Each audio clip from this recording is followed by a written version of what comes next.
주일 그 예배 마친 뒤에 우리 함께 읽었던 한나 휘톨 스미스의 그 하나님을 아는 넓고 깊은 지식이라는 책에서 하나님의 선하심을 맛보아 알지어다.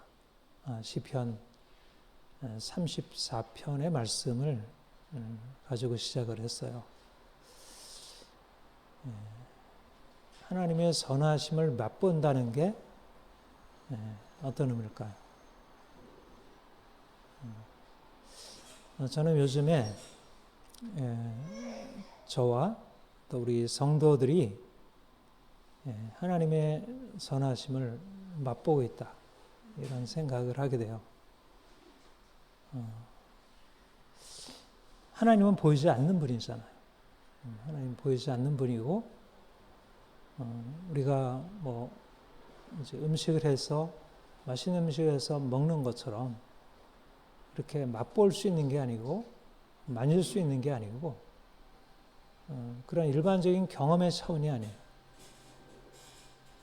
그런데 성경에서 우리가 하나님을 아는 것, 하나님을 믿는 것은 단지 우리가 머리로 그분을 생각하고 어떤 관념으로서 그분과 관계를 맺는 게 아니라 마치 음식을 맛보듯 그렇게 하나님을 맛본다는 거예요. 하나님의 선하심을. 이거는 이렇게 이제 설명을 할 수 있을 것 같아요. 우리가 이제 사람들과 관계할 때 사람들을 맛볼 수 있나요? 맛볼 수는 없죠. 그런데 일종의 맛보는 것 같은 경험이잖아요. 어떤 사람과 만나서 경험을 해보면 맛이 너무나 나빠, 안 좋아, 기분이 나빠. 마치 안 좋은 음식 먹으면 기분이 나쁘듯이 어떤 사람과 만나서 얘기를 해보면 그 사람이 가지고 있는 선함, 아름다움, 인생에 대한 그 고귀함이 있어서 그게 향기로, 마치 향기처럼 아주 좋은 맛처럼 이렇게 이제 다가오는 거죠. 하나님과의 관계가 그렇다는 거예요. 우리가 이제 인생에서 내가 음식을 맛보는 경험도 있고 또 사람과의 관계 속에서 얻는 인생의 기쁨과 만족도 있지만 우리 하나님을 만나서 알면서 우리가 이 땅에서 얻는 어떤 것과 비교할 수 없는 진정한 기쁨, 향유가 있다는 것입니다. 그 헨리 브레캅이라는 분의 하나님을 경험하는 삶이라는 그런 책이 있어요. 오래전에 이제 읽은 책인데,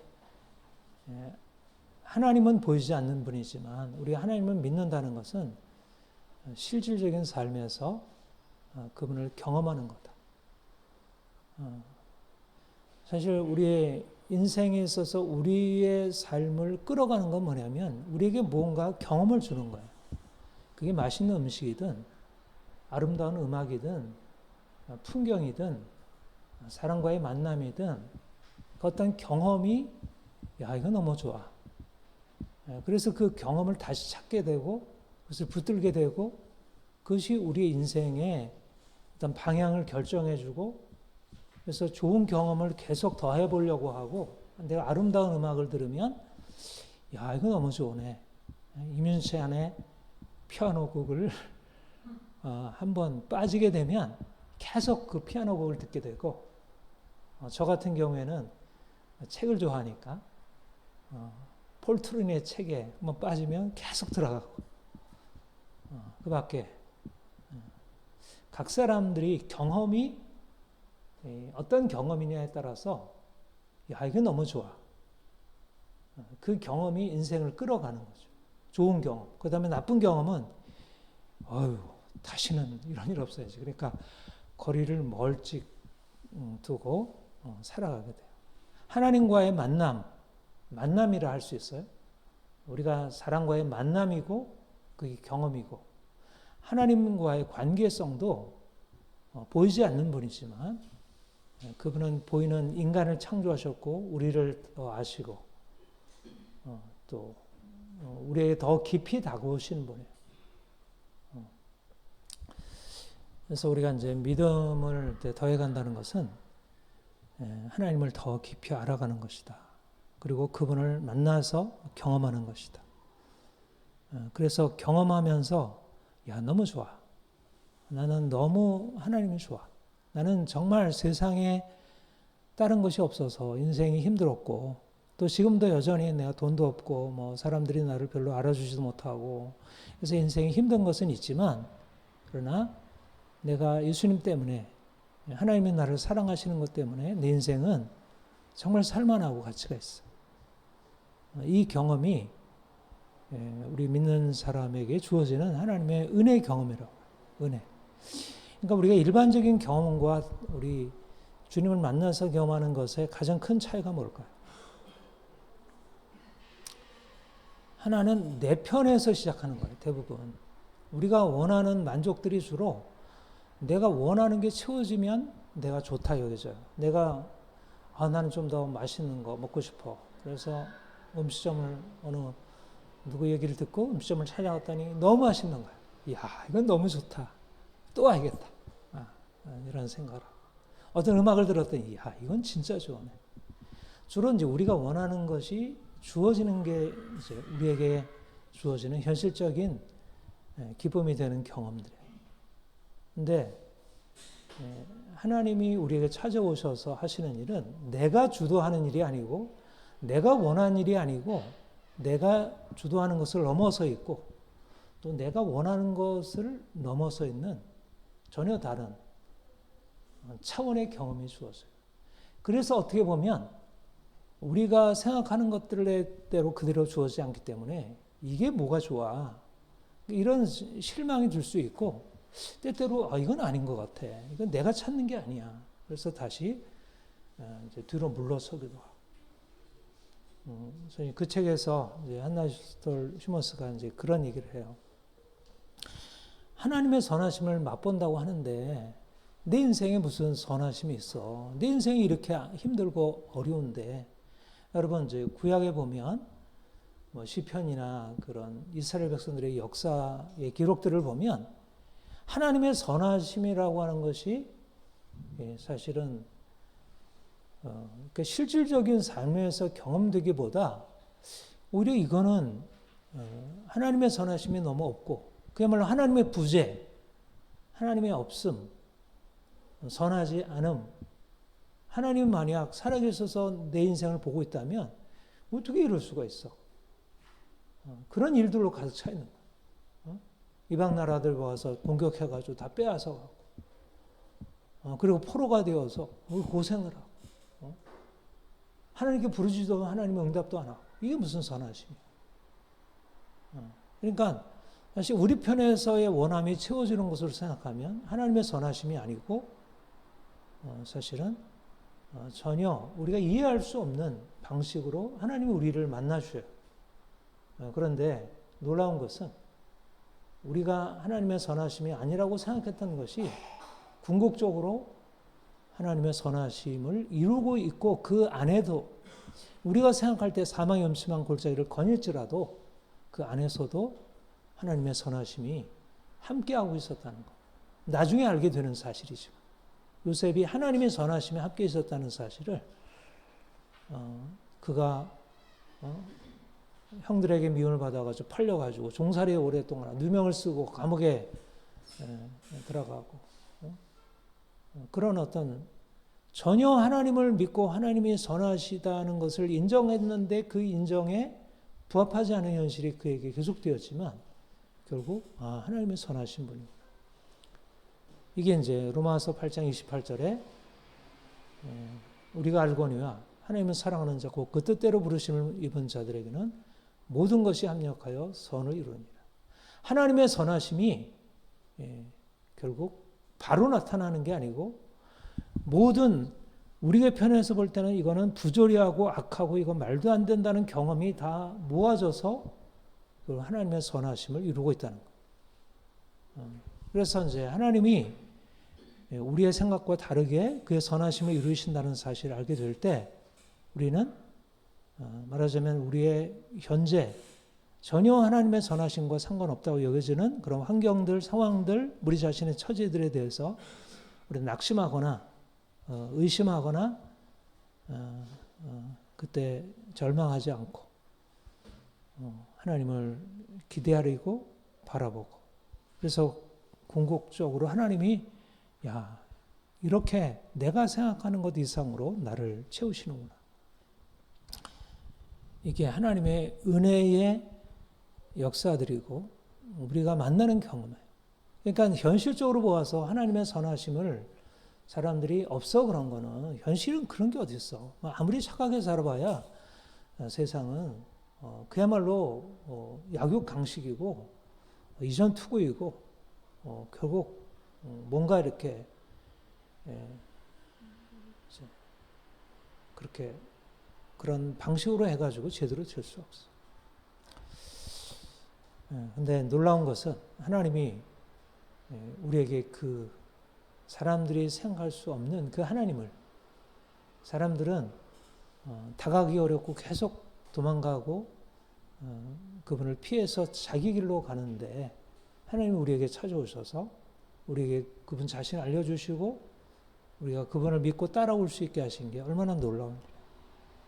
우리가 비록 가진 것이 없고 우리가 이제까지 이룬 것이 없지만 참으로 주님이 우리에게 행하신 일 생각할 때 감사하지 않을 수 없습니다. 오늘 본문은 그런즉 자랑할 때가 어디냐? 있을 수 없느니라. 무슨 법으로냐? 행위로냐? 아니라 믿음의 법으로니라. 자랑할 때가 어디냐? 사도 바울이 자랑하는 것에 대해서 자랑할 만한 거냐? 이렇게 반문하는 거예요. 말하자면 여기에는 이 반문에는 자세한 내용은 기록되어 있지 않지만 전원 문맥 속에서 알 수 있는 것은 누군가 자랑하고 있는 그런 사람들을 향해서 너가 자랑하는 게 도대체 뭐냐? 네가 무언가를 그렇게 알고 자랑하고 있다고 하는데 네가 자랑할 만한 것을 제대로 자랑하고 있느냐? 이렇게 반문하고 이거는 당시에 이제 유대인들의 상황 속에서 이제 이건 로마인들에게 보내는 편지잖아요. 로마서는. 근데 이제 로마인은 이방인이에요.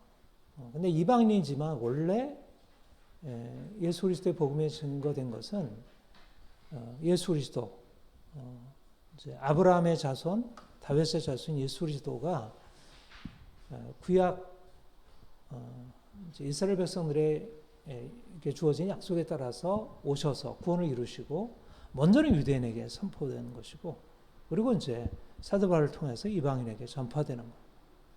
근데 이제 당시에 있어서 이제 지금이야 뭐 우리 예수 그리스도를 믿는 믿음은 오히려 유대인보다 이방인들이 더 많이 믿고 있으니까 지금 우리에게 있어서 유대인이냐 이방인이냐는 것은 전혀 문제가 되지 않죠. 근데 당시 상황에서 유대인에게 전해진 복음이 이방인에게 전해진다는 것은 굉장히 충격적으로 받아들여졌어요. 여러분 그 베드로가 이제 고넬료에게 보냄받은 사건에서 굉장히 유대인들이 충격적으로 반응했고 또 베드로 자신도 그랬었고. 근데 그 위에도 계속해서 유대인들이 이제 그 이방인들이 예수 그리스도를 믿고 유대인들이 지키는 그런 것에 따르지 않는 것에 대해서 굉장히 분노하고 사도 바울이 여기에 대해서 이제 싸우고 대항했던 것들이 이제 거듭 나오게 되죠. 갈라디아서가 이제 그러한 유대인들의 주장, 유대인이 믿고 있는 하나님, 그 하나님을 섬겨야 진정으로 하나님을 제대로 알 수 있고 이것이 바로 이제 하나님이 인정하실 수 있는 그런 삶이다. 이렇게 제시했는데 사도 바울은 이방인의 선교사로 특별히 또 하나님께서 그에게 주신 복음의 깨달음을 통해서 여기에 대해서 유대인들과 논쟁을 하는 거예요. 그러니까 갈라디아서도 그렇고 바로 이 본문도 유대인들과 논쟁을 하는 것입니다. 자랑할 때가 어디냐? 말하자면 유대인들이 자랑하는 게 과연 무엇이냐? 유대인들은 자신들이 할례자이고 여기 뒤에도 보면 유대인 하나님이냐 이방인 하나님은 아니냐 할례자야만의 하나님이냐 무할례자의 하나님은 아니냐 무슨 말이야? 유대인들은 내가 유대인이야 나는 할례자야라는 것으로서 이제 자신들이 이방인보다 무할례자들보다 다른 특권을 가지고 있다. 자신들의 할례를 가지고 있고 자신들이 율법을 가지고 있다는 그 사실로 인해서 자신들은 이방인들이 누리지 못하는 특권, 하나님의 특별한 사랑, 하나님의 특별한 인정, 그걸 이제 의롭다 함이라 그렇게 얘기를 했는데 그것을 봐줄 수 있는 자격이 있다고 생각하고 그들은 그것을 내세웠던 거예요. 그리고 이방인들은 아무리 그들이 하나님께 나오려고 하더라도 만약 유대인들이 지키는 할례와 안식일, 음식법이나 이런 율법의 행위들을 행하지 않으면 그들은 하나님 앞에 설 수 없다. 이렇게 생각했던 것이죠. 그래서 그들을 향해서 사도 바울이 자랑할 때가 어디냐. 그들이 자랑하고 있는 율법의 행위, 할례가 과연 무슨 의미가 있느냐. 거기 28절에 사람이 의롭다함을 얻는 것은 율법의 행위에 있지 아니하고 믿음으로 되는 줄 우리가 인정하라. 무슨 말이에요? 자랑한다는 것은 내가 행했다는 거야. 내가 행했다. 내가 할례를 받았고 내가 안식일을 지켰고 내가 깨끗한 음식을 먹었고 내가 행한 행위가 자랑이 된 것입니다. 그런데 하나님이 사람을 의롭다는 것은 그가 행한 그런 의로운 행위, 율법의 행위가 아니라 하나님을 믿는 믿음, 예수 그리스도를 믿는 믿음. 믿음이라고 하는 것은 내가 한 것이 아니고 하나님이 하셨다는 거예요. 하나님의 은혜로 하셨다는 거예요. 나 같은 죄인을 하나님이 값없이 예수 그리스도 안에서 고치시고 건지셨다는 것을 인정하는 것이 믿음이에요. 여기에 중요한 내가 누구이냐, 내가 하나님 앞에서 누구이고 내가 과연 자랑할 것이 있느냐 없느냐에 대해서 사도 바울이 말씀에 근거해서 얘기하는 것입니다. 유대인들은 내가 행한 행위가, 내가 행한 할례가, 내가 행한 율법의 행위들이 하나님 앞에서 무엇인가 자랑거리가 된다고 생각하고 그거를 하나님 앞에 내세우면 하나님이 그걸 공로로 인정해주고 그래서 너 잘했어 칭찬해주고 그들에게 면류관 주고 그들에게 상급 주고 그를 영광으로 이끌어갈 거예요. 그러니까 마땅히 자랑할 만한 거죠. 그렇다면 자랑할 만한 거잖아요.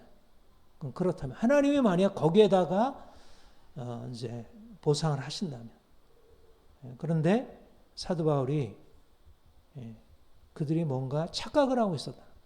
그건 자랑거리가 될 만한 하나님 앞에서 의가 아니라는 거. 할례가 그러하고 안식일을 지킨 게 그러하고 음식을 구별해 먹은 게 그러하다는 거. 이게 본문에서 말하는 유대인들의 자랑을 꺾는 것입니다. 그들의 자랑이 아무것도 아니다. 너희가 헛된 자랑을 하고 있다. 너희가 그것이 대단하다고 자랑하지만 사람들 앞에 그것이 대단하다고 인정받을지 모르지만 하나님이 보실 때 그건 아무것도 아니다. 왜냐하면 하나님의 사람을 의롭다 하시는 것은 율법의 행위가 아니라 오직 믿음이기 때문에 하나님의 행하신 것을 믿는 믿음이 하나님 앞에서 인정받는 것이지 내가 행한 행위가 너를 의롭다 하는 것이 아니다. 그 앞에 3장 그 앞절에 보면 그렇게 말씀하고 있어요. 3장 20절에 그러므로 율법의 행위로 그의 앞에 의롭다함을 얻을 육체가 없는 율법으로는 죄를 깨달음이라. 율법의 행위로는 왜 율법의 행위를 가지고 자랑할 수 없느냐? 율법의 행위로는 의롭다함을 얻을 수 없기 때문에 인간의 근본적인 공경은 죄로 인한 하나님의 진노의 심판이에요. 모든 사람이 유대인이나 이방인이나 다 드리워져 있는 것은 죄로 인한 하나님의 진노의 심판이에요. 그런데 어떻게 누가 그 진노로부터 벗어나서 참된 자유함을 얻을 수 있을까? 율법의 행위로 아무리 한다고 할지라도, 아무리 할례를 받았다 할지라도, 율법의 여러 가지 행위들을 낱낱이 흠없이 지키려고 한다 할지라도 그것이 하나님 앞에 그들을 의롭다 인정받게 하지 못한다는 것입니다. 오히려 죄를 깨닫게 하고 오히려 하나님 앞에서 자신이 저주받을 존재임을 알게 하는 거예요. 그래서 사실 이방인이 죄 아래에 있는 이방인만이 아니라 하나님으로부터 율법을 받아서 율법을 선하게 지키려고 행했던 유대인마저도 하나님 앞에서 그 율법의 행위로 의롭다를 받지 못한다. 이게 유대인이나 이방인이나 함께 처한, 모두가 처한 인생의 공경이라는 거예요. 그런데 이것을 하나님께서 아시고 행하신 일이 바로 예수 그리스도를 보내신 것이에요. 예수 그리스도께서 오셔서 사람들이 스스로 자신의 율법의 행위로 할 수 없는 일을 하나님이 직접 행하셔서 그 아들을 보내사 아들로 하여금 사람들이 지은 모든 죄를 대신 짊어지고 속죄 제물이 되셔서 죽으심으로 그들을 죄와 죽음에서 건져내신 것입니다. 이것이 바로 21절에 나온 유명한 구절. 이제는 율법에 하나님의 한 의가 나타났으니 율법과 선지자들에게 증거를 받은 것이라. 이제는 하나님의 한 의가 나타났어요. 사람이 행하는 의로서가 아니라 율법의 행위의 의로서가 아니라 하나님이 행하신 의, 하나님이 행하신 값없이 주시는 의, 이것이 바로 예수 그리스도 안에서 나타났다. 인생이 절망과 공경 가운데 있는데 예수 그리스도께서 십자가에서 죽으시고 그 십자가의 죽음이 사람들의 죄를 속량하고, 그래서 죄와 죽음 가운데 속해 있던 사람들이 그 죄와 죽음에서 벗어나서 자유함을 얻게 되는 놀라운 일이 일어난 것이. 그 예수 그리스도를 믿음으로 말미암아 모든 믿는 자에게 미치는 의인이, 하나님의 의인이 차별이 없느니라. 이것이 바로 하나님의 행하신 일이에요. 사람들이 자기의 행위로 하나님 앞에서 의롭다 인정받지 못하고 그들이 가지고 있는 절망에서 벗어날 수 없었을 때 결국 하나님이 예수 그리스도를 보내사 그가 사람들의 모든 죄를 속량하시고 그가 죽으심으로 그 죽음을 믿고 그분을 의지하고 나오는 자들에게 하나님께서 영원한 생명을, 죽음에서 벗어나는 영원한 생명을 주시는 거예요. 여기에 율법의 행위로 할 수 없는 일을 하나님이 하셨다. 그래서 오직 예수를 믿음으로 우리에게 삶의 변화가 있다. 이것이 이제 사도 바울이 전한 구원의 복음이고 은혜의 복음이에요. 그런데 바로 이것을 사도 바울이 다메섹 도상에서 경험한 거죠. 다메섹 도상에서. 사도 바울은 이전에 다른 유대인들과 동일하게 율법의 행위에 의지해서 하나님 앞에 의롭다 여김을 받을 수 있다고 생각했어요. 자기가 할례자이고 자기 율법을 흠없이 지켜 행했고 그것이 하나님 앞에 자신을 세울 수 있을 것으로 자랑하고 이제 그것으로 인해서 안심했어요. 그런데 다메섹 도상에서 그가 부활하신 주를 만난 뒤로 그가 이제까지 의지하고 있던 그 자랑이 얼마나 험한 것인지, 그가 행한 의가 결코 하나님 앞에서 자기를 의롭다 여김을 받게 할 수 있는 것이 아니라는 사실을 깨달았어요. 이거는 아무것도 아니구나. 오직 나에게 필요한 것은 예수 그리스도. 그분이 나를 위해서 행하신 것, 그분이 나를 위해서 이미 이루신 것이 나를 위한 의고 내 하나님 앞에 이것으로 설 수 있구나. 내가 의롭기 때문에 하나님 앞에 서는 게 아니라 내가 죄인이지만 내가 믿음으로 말미암아 의롭다를 받는 것이구나. 이전에는 그가 이방인과 다르게 자는 율법을 가지고 있고 할례를 행하고 있고 누구보다도 철저하게 율법을 지켰기 때문에 그가 자기의 의로 하나님 앞에 인정받을 수 있다고 생각해요. 그러니까 자랑하게 되었죠. 그런데 그것은 자기의 자랑이었고 육체의 자랑에 불과했던 것으로 알려지게 되고 이제 예수 그리스도 그가 나를 위해서 죽으시고 다시 살아나시고 나의 구주가 되신 것이 나의 유일한 구원의 근거라는 사실을 발견한 것입니다. 그래서 빌립보서 3장에 그가 고백하기를 하나님의 성령으로 봉사하며 그리스도 예수로 자랑하고 육체를 신뢰하지 않는 우리가 곧 할례파라. 더 이상 자신이 육체로 행한 할례가 하나님 앞에서 자신을 세울 수 있다고 생각하지 않게 된 거예요. 만약 자기가 행한 할례와 자기가 행한 율법의 의가 하나님 앞에 자기를 세울 수 있다고 생각하면 자기 할례를 자랑하는 것이 마땅하고 율법의 행위를 자랑함이 마땅하지만 그러나 그 모든 것이 전혀 하나님 앞에서 아무런 쓸모가 없는 것임을 발견하고 오직 예수 그리스도 그분의 십자가가 자신을 죽음에서 건진다는 사실을 그가 깨닫고 이제는 하나님의 성령으로 봉사하고 그리스도 예수로 자랑하는 것입니다. 사도 바울이 갈라디아서 6장 13절 14절 고백하기를 할례를 받은 그들이라도 스스로 율법은 지키지 아니하고 너에게 할례 받게 하려는 것은 그들이 너희 육체로 자랑하게 함이라. 그러나 내게는 우리 주 예수 그리스도의 십자가 외에는 결코 자랑할 것이 없느니라. 유대인들은 할례를 자랑하고 그것이 자신을 하나님 앞에 설 수 있다고 생각하고 자기 자신을 육체를 자랑했지만 주님 만나고 나 보니까 아무것도 아니었다는 거예요. 자기가 자랑하던 율법의 의가 아무것도 아니었다는 거예요. 그리고 지금도 여전히 율법의 의를 가지고 할례를 가지고 이방인들보다 자기들이 대단하고 낫다고 생각하고 하는 그런 유대인 그리스도인들이 너무나 어리석은 생각을 하고 있다는 거예요. 자기에게는 오직 우리 주 예수 그리스도의 십자가 외에는 결코 자랑할 것이 없는. 이게 놀라운 발견이에요. 내가 자랑할 게 없구나. 내가 행한 이가 아무것도 아니구나. 그리고 오직 자랑할 것은 예수의 십자가예요.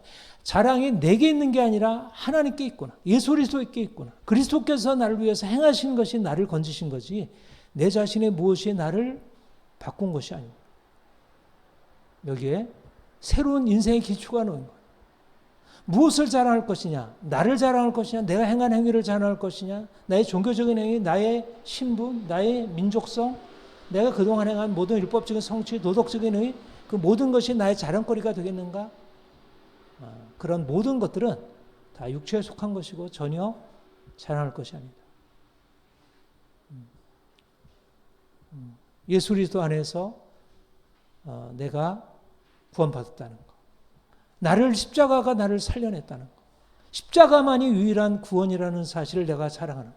그러니까 자랑의 대상이 우리가 보통 자랑하면 자기를 자랑하는 거잖아요. 이제 자랑이 내가 아니고 예수 그리스도 십자가가 되는 거예요. 이게 인생의 전환입니다.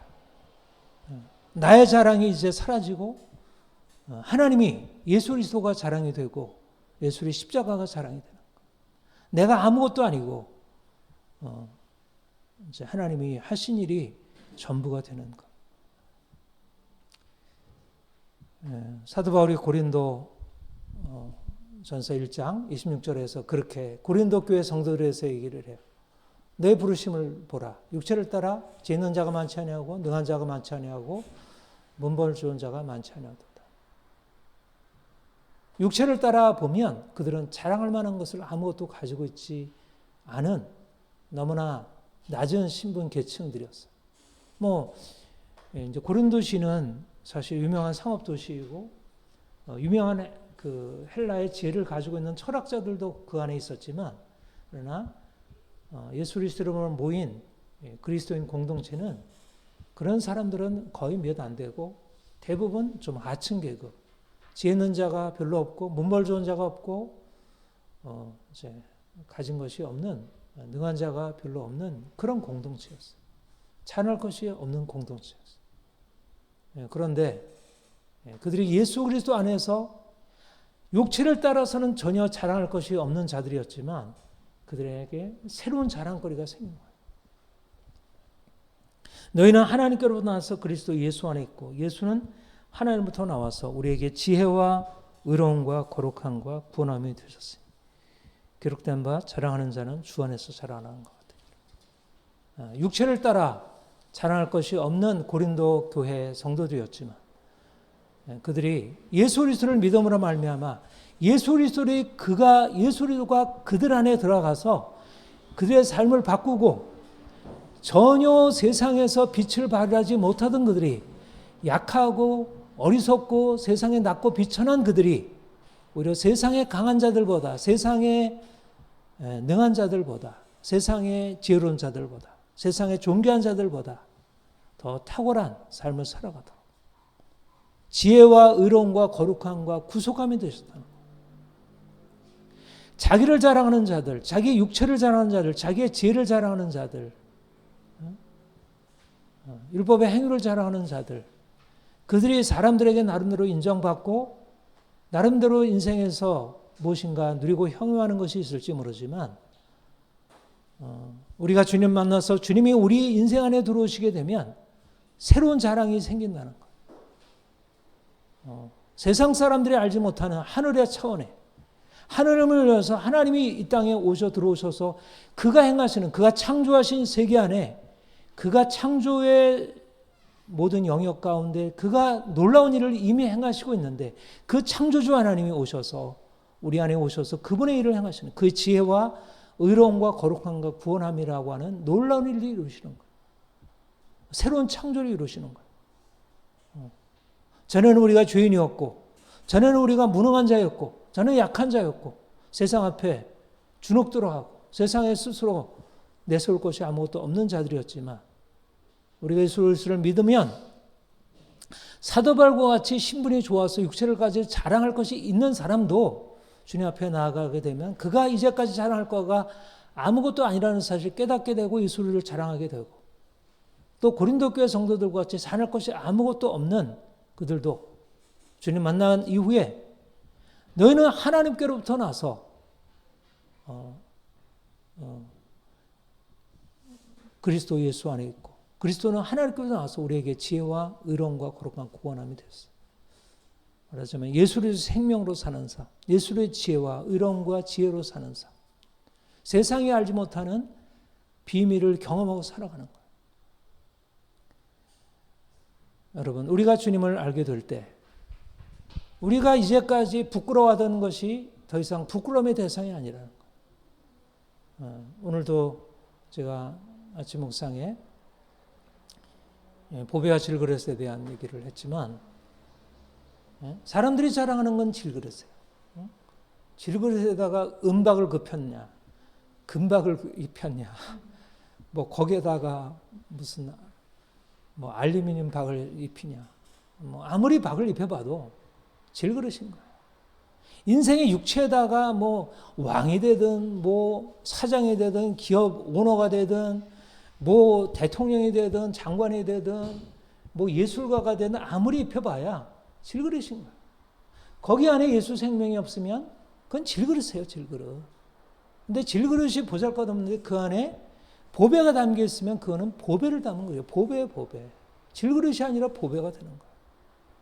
내가 육체로 살면 내가 육체를 자랑하고 살면 육체를 나의 정체성으로 행하고 살면 그 인생은 육체일 뿐이에요. 육체를 다른 사람보다 나은 육체일 뿐이지. 돈 많은 육체이고 권력이 높은 육체이고 지식이 뛰어난 육체일 뿐이지. 그러나 신령한 사람은 아닌 거예요. 하나님의 사람은 아닌 거예요. 예수 그리스도의 생명이 그 안에 일하지는 않는 거예요. 죽은 자를 살리는 생명의 능력이 그 안에 있지는 않은 거예요. 우리가 비교할 것은 세상이 말하는 가치가 아니에요. 사람들이 일반적으로 인정하는 유대인들에게는 종교적인 도덕성, 뭐 율법을 행하고 이게 대단한 것이고 헬라인들에게는 그들이 가지고 있는 지혜가 대단하고 로마인들에게는 권력이 대단하고 각 영역들마다 대단한 가치들이 있죠. 오늘날 우리 시대의 대단한 가치는 뭐예요? 돈이 최고의 가치고 과학기술, 지식 뭐 이런 것들이 최고의 가치. 이런 것에 있어서 뭔가를 월등한 것을 성취를 이루는 사람들은 자랑할 것이 있고 그렇지 못한 사람은 세상 앞에 다 저 밑에 저 변두리에 위치할 수밖에 없어요. 중심부는 그런 세상의 자랑거리를 가지고 있는 사람들이 쥐락펴락하고 사람들은 거기서 던져주는 그 부스러기를 먹고 살아야 하고 그들이 안 주면 굶어야 하고 이것이 인생이에요. 세상이에요. 우리가 세상에 속한 자라고 하면 그런 세상의 자랑거리 앞에 우리가 가지고 있지 못한 것 때문에 우리가 눌려할 수밖에 없고 우리가 스스로 부끄러워할 수밖에 없고 사람들 앞에 그냥 이렇게 숙이고 들어가서 그들에게 따라갈 수밖에 없어. 순응할 수밖에 없어. 그러니까 오늘날 많은 사람들이 세상의 자랑이 자기 것으로 받아들여진 사람은 돈 많은 사람 앞에 가면 눌려지게 되는 거예요. 자연스럽게 그냥 그 기회에 눌리게 되고 권력 높은 사람 앞에 가면 자연스럽게 눌리게 돼요. 근데 우리의 정체성은 그게 아니라 하나님이 우리 안에 들어오셔서 행하신 일이 우리에게는 중요한 일입니다. 우리가 누구냐가 아니라 내가 보다 아름다운 질그릇이냐 추한 질그릇이냐가 문제가 아니라 우리 안에 그 보배가 있느냐 없느냐. 내 안에 보배가 있는데 내가 질그릇이면 어떡해. 내가 다른 사람보다 못한 질그릇이면 어떡겠어. 문제가 되지 않습니다. 우리는 세상 한가운데 살면서 이 씨름을 하는 것이에요. 무엇을 자랑할 것인가? 육체를 자랑할 것인가? 아니면 예수 그리스도를 자랑할 것인가? 나를 자랑할 것인가? 예수님이 내게 행하신 일을 자랑할 것인가? 세상의 자랑거리가 사람들을 살릴 수 있을까요? 과거의 철학이, 소크라테스의 철학이, 플라톤의 철학이 사람들을 살릴 수 있나요? 우리 과거의 공자의 도덕이 우리를 살릴 수 있었나요? 좀 돕죠. 우리를 도와주긴 하죠. 우리를 도덕적으로 살도록, 우리를 보다 지혜롭게 살도록 도와주긴 하지만 그러나 그것이 인생을 바꾸지 못하는 거예요. 죄인을 죄에서 벗어나게 하지 못하고 하나님의 진노로부터 벗어나게 못하는 거예요. 불교가 인생의 고통이 집착으로 말미암고 욕망으로 말미암았다는 것을 나름대로 통찰하고 욕망을 끊어야 된다는 사실, 중요한 진리를 얘기해 주지만 그러나 인간이 욕망을 끊을 수 있겠으며 욕망을 끊었다고 해서 인간이 죄에서 벗어날 수 있을까? 그래서 과연 참된 자유가 얻을 수 있을까? 그렇게 해서 살아날 수 있을까? 죽어야 할 존재가.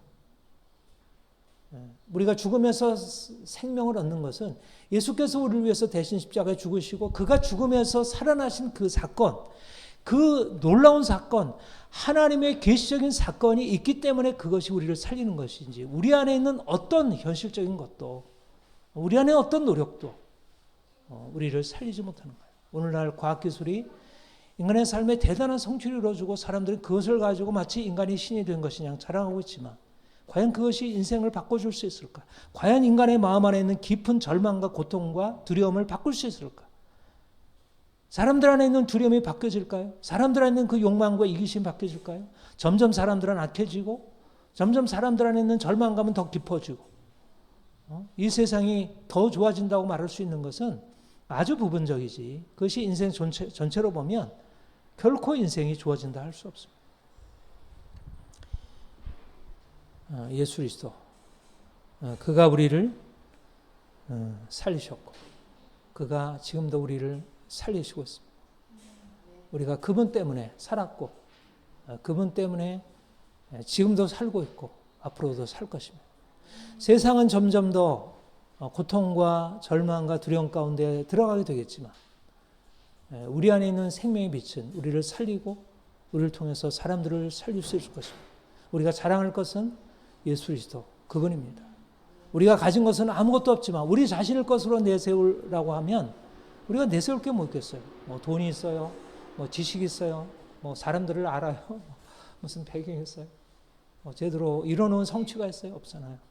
그래도 감사한 것은 모든 것이 다 결핍되어 있는데 우리 안에 예수 그리스도께서 들어오셔서 자신을 알리시고 우리가 그분을 알아볼 수 있게 되었다. 사람들이 알아보지 못하는 그분을 알아보고 야 예수님이 귀한 분이구나. 내 인생에 이분이 계시는구나. 나는 돈이 없어도 괜찮아. 나는 사람들이 인정해 주는 거 없어도 나는 내게는 예수님이 계셔. 이게 얼마나 놀라운 보배입니까? 우리가 더 주님이 우리에게 주신 이 생명의 복음 더 깊이 깨닫고 더 깊이 들어가서 더 주님의 선하심을 맛보고 주님 자랑하고 헛된 자랑 속에서 인생을 허비하는 사람들에게 이제 진정한 자랑, 뭘 자랑하냐면 영광을 자랑하는 거예요. 영광. 근데 영광은 여기 있질 않아요. 여기의 영광은 그야말로 영광의 그림자일 뿐이에요. 너희 안에 계신 그리스도니 영광의 소망이니라. 우리의 영광은 예수 그리스도에게 있어요. 예수 그리스도가 우리 안에 있어야 영광이 우리의 삶을 끌어가요. 우리의 자랑거리는 여기 있어요. 내가 예수 그리스도를 알고 더 깊이 그분을 만나가면 영광은 그냥 주어지는 거예요. 우리의 자랑거리는 여기에 있어요. 우리가 주 안에서 자랑할 거리 생겨요. 근데 내가 세상 사람들이 추구하는 돈, 뭐 권력, 지위, 사람들의 인정 이런 걸 쫓아가다 보면 영광을 얻는데 결국 점점 나는 부끄러움으로 떨어지는 거예요. 요즘 세상 사람들 보세요. 영광을 추구하다가 결국 저 나락으로 떨어지는 걸 보잖아요. 그래도 사람들은 그 이상을 보지 못해요. 주님만이 우리를 그 영광으로 이끄시는 분입니다. 주의 은혜가 아니면 우리가 그 영광으로 도달할 수 없어요. 우리는 저 밑바닥에 떨어지는 사람들이 어떻게 우리가 영광을 추구할 수 있겠어요? 절망하거나 우리는 다른 헛된 영광을 추구할 수밖에 없어요. 주님이 우리의 영광의 소망이시고 우리를 그의 영광으로 친히 이끄실 것입니다. 우리가 날마다 주를 자랑하면 주님이 우리 안에 그 영광을 허락하시고 우리가 세상 위에 더 높아질 것입니다. 같이 기도하겠습니다. 하나님 아버지, 주께서 우리를 죽음에서 살리시고 비천한 자리에서 존귀한 자로 올려주시니 감사합니다. 우리가 전에는 주님을 알지 못할 때 우리가 자신을 부끄러워하고 슬퍼하고 탄식하며 절망 가운데 있었지만 주님이 우리에게 찾아오셔서 빛 주시고 주님 알게 하시고 주 안에 있는 놀라운 사랑을 발견하게 하시고 우리의 존재 가치를 새롭게 깨닫게 하시고 그래서 이제 주님 안에서 새로운 인생 살아가게 하시니 감사합니다. 이제 우리가 세상의 헛된 자랑 버리고 오직 예수 그리스도 주님만을 자랑하고 예수 십자가만을 자랑하는 하나님의 사람들로 살게 하옵소서. 사람들이 헛된 자랑을 가지고 다른 사람 위에 높아지고 있지만 그것이 아무것도 아님을 압니다. 더 주님만이 우리 안에 높아지길 원하고 주님 안에서 우리가 참된 평강과 안식 누리게 하옵소서. 감사합니다. 예수님의 이름으로 기도합니다. 아멘.